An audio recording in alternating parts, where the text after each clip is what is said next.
RB, working on an assistant professor in Department of ISE. Welcome to the design analysis of laboratory. Okay, subject code is 17CSL47.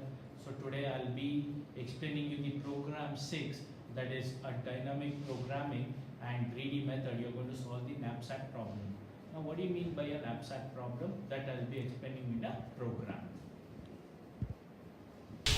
Yes, good morning. So welcome to the knapsack, solving the knapsack problem using the greedy technique. So it's a Java program. Okay, so here again similar to that of a knapsack DB, here we have import java.util.scanner, okay, which is similar to that of your header files, where all the supporting files, all the supporting methods will be present in java.util.star. Okay, so here we have created a class K object, okay, followed by float W, that is the weight, profit and the remaining capacity of the knapsack. Next, the public class knapsack gr. So the class name should be same as that of the what you have specified while entering in the Eclipse. Okay, again the maximum of 20 objects followed by the number of objects and the capacity of the knapsack. Next, your public static void main. Okay, you're going to declare a scanner object where new scanner.n. Okay, so here you're going to enter the number of object. So n equals scanner.int, where the number of objects, say 4, 5 will be entered. Okay, and then you're going to create an array of object. Okay, so say for an example, enter 1 object, 2 object, 3 object, 4 object. Okay, so for reading that, here you have a read object. Then for calculating the optimal solution, you have you have a knapsack obj, and next is scanner.close. Okay, so for reading the object, it helps in the getting the inputs. Okay, as here you can see a temp is of type K object, that is you're going to create an object which is of type temp. Next, similarly to that of a scanner. Okay, system.enter the maximum capacity, m contains a maximum sub capacity, and each of the objects weight will be entered, each of the objects profit will be entered. Then the remaining capacity of the knapsack will be calculated based on the P by W, where this is very important concept in terms of a greedy. Okay, next what you're going to do, based on the P by W ratio, you're going to find out the P by W ratio of each and every object, and based on that, okay, and based on that PW ratio, you're going to arrange it in a descending order, and based on which value, which project and which weight value, you're going to get a maximum. Okay, that you're going to consider first, followed by second max, third max, fourth max, like that.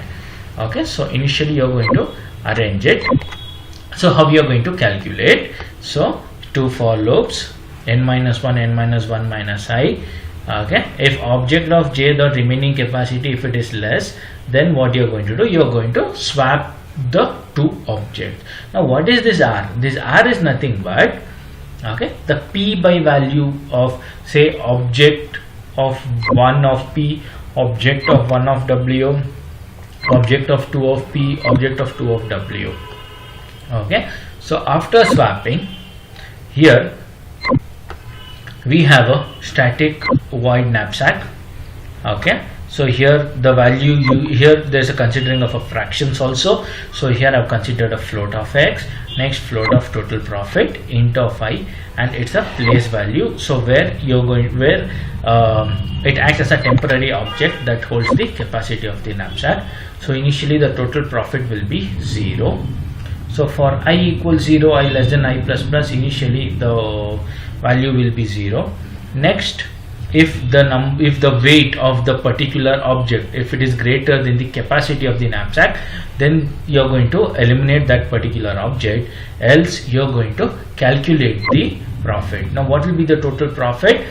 That x of I equals 1, in the sense you are going to consider that particular object, and total profit equals total profit plus that particular object profit. will be a total profit, and U is nothing but an M, that is the capacity of the knapsack, that you are going to, from the capacity of the knapsack, you are going to subtract. What you are going to do? You are going to subtract. What you are going to subtract? The object value which you have considered, that is the weight. Okay, similarly you are going to consider that, and if I is less, if the I value is less than n, if there are some more elements, okay, you need to consider the fraction also. So for that, x of I equals U by K of object dot I dot W. Then the total profit, okay, then the total profit, that is the remaining capacity of the profit, will be the fraction part of that particular object, okay, plus total profit, and then you are going to print the value, okay, and then you are going to print the total profit. Now let's debug. Oh, sorry, knapsack greedy.